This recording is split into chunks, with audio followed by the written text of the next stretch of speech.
Something big is about to drop, and it might shake more than just the car world. This weekend is building serious momentum in the automotive scene, and at the center of it all is Matt Armstrong. He's just teased a brand new Bugatti video, and he didn't hold back. Calling it huge is one thing, but admitting he's actually worried about how Bugatti will respond, that's what really turns heads. Think about that for a second. When a creator is not just excited but slightly nervous about a release, it usually means boundaries are being pushed or lines might be getting crossed.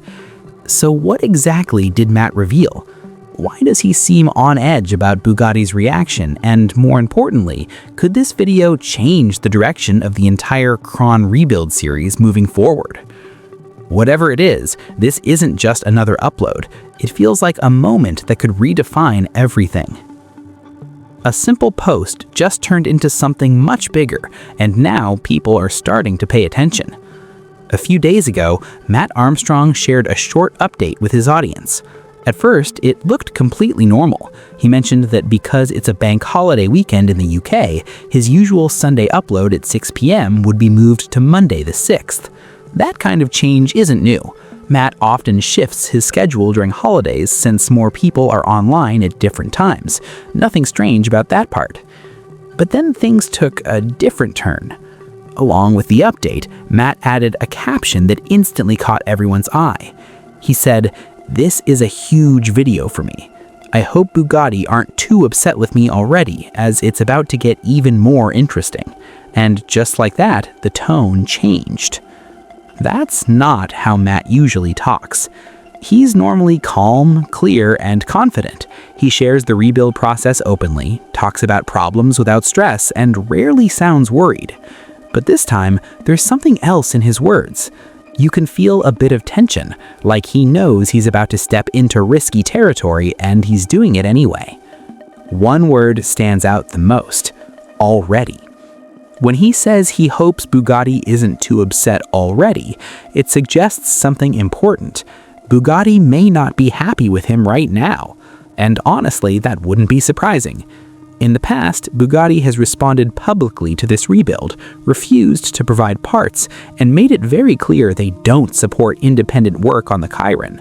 So if things are already tense, and Matt says it's about to get even more interesting, that means this next video could push things further than ever before. Then there's the photo he posted. It shows the purple Bugatti Chiron inside a well-equipped workshop. The lighting is bright, the setup looks professional, and the car is lifted. But the real detail, the one that changes everything, is this. The front and rear of the car are completely split. Not just panels removed, not just bodywork taken off. The entire front section is split from the rear where the engine sits. This is a big deal. Bugatti has always said that this kind of split can only be done in their own factory using their own tools and systems. According to them, it's not something you can do in a regular workshop. And yet, here it is, happening in a garage that clearly isn't Bugatti approved. Matt isn't just talking about it, he's showing it, he's proving it. But the caption makes it clear this video goes beyond just showing the split. The phrase, "it's about to get even more interesting," hints that there's more happening during this process. This could mean upgrades, custom parts, engineering changes, possibly even improvements to the original design. And that's where things get serious, because those are exactly the kinds of changes Bugatti would never approve, and definitely wouldn't want shared publicly. Before jumping to conclusions, it's important to understand why these videos don't come out every week. Some viewers expected a video last Sunday, but Matt explained this earlier. Rebuilding a Bugatti Chiron without any support from the manufacturer is incredibly difficult. There's no parts catalog to order from, no dealership willing to help. Almost every part has to be made, repaired, or sourced in a completely different way. It's not just fixing a car, it's solving problems that don't have ready-made answers. Take what's already happened in the series. A single gearbox bracket took weeks to fix. It had to be studied, repaired with the right material process, and reinforced properly. The radiators are still being worked on by specialists. The front structure needs advanced scanning and machining just to recreate parts. Even the exhaust system required custom fabrication that took nearly a month to finish. This isn't a quick job. So when Matt says there will be gaps between videos, it's not about content strategy. It's about the work itself takes time. Every step is complex and nothing is simple. Which is why when a new video finally arrives, it usually delivers something big. And now, with Monday's upload being called huge, the question becomes unavoidable. What has Matt done this time that could upset Bugatti even more? There are a few strong possibilities. One of the biggest is that he may have found a way to get Bugatti-level parts without going through Bugatti at all. If that's true, it doesn't just challenge the rebuild, it challenges the control Bugatti has tried to keep over the cars. There's a belief that cars like the Bugatti Chiron are so complex, so perfectly built, that only Bugatti can make or supply their parts. But what if that's not true? If Matt is about to show that those same parts, or ones that work just as well, can be built, sourced, or engineered without Bugatti's help, then that idea starts to fall apart. It would mean the control over parts isn't just about how complicated they are, it's about who's allowed to touch them. And if he proves that on camera, it puts Bugatti in a very uncomfortable position. Then there's another angle to this. Matt might be getting ready to show the real cost of rebuilding a Bugatti Chiron on your own compared to what Bugatti would charge for the exact same job. And from what people already believe, the difference is huge. Imagine him breaking it down step by step. This is what the part costs, this is what it takes to fix it independently, and this is what Bugatti would charge. If he does that, it's not just interesting, it's a direct challenge, because it doesn't just prove the car can be repaired outside their system, it shows it can be done for far less money.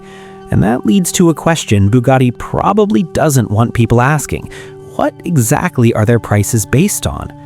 But there's an even bigger possibility, and this one could cause the most reaction. While taking the car apart, Matt might have found something unexpected, something hidden in the way the Chiron is actually built. Maybe design choices, shortcuts, or cost-saving decisions that don't match the perfect image people have of a multi-million-dollar car. Luxury brands like Bugatti don't just sell cars, they sell an idea. The idea that every detail is flawless, no matter the cost. But if Matt shows something that goes against that image, especially during the split process, it could seriously affect how people see the brand. Any one of these would explain why his caption felt different. But if more than one of them is true, then it makes sense why he sounded like he was giving a quiet warning, not just to his viewers, but to Bugatti too. And the audience has definitely picked up on it. The reaction to his post has been huge. People aren't just casually watching anymore. They're waiting for each upload like it's a major event. Some are even planning around it. One person said the video drops on their birthday and they couldn't be more excited. Another admitted Sunday felt empty without a new episode. That kind of attention matters, because Matt Armstrong isn't just working on a car in a garage anymore. He's built a massive platform, and with that kind of reach, Bugatti can't just ignore what he's doing.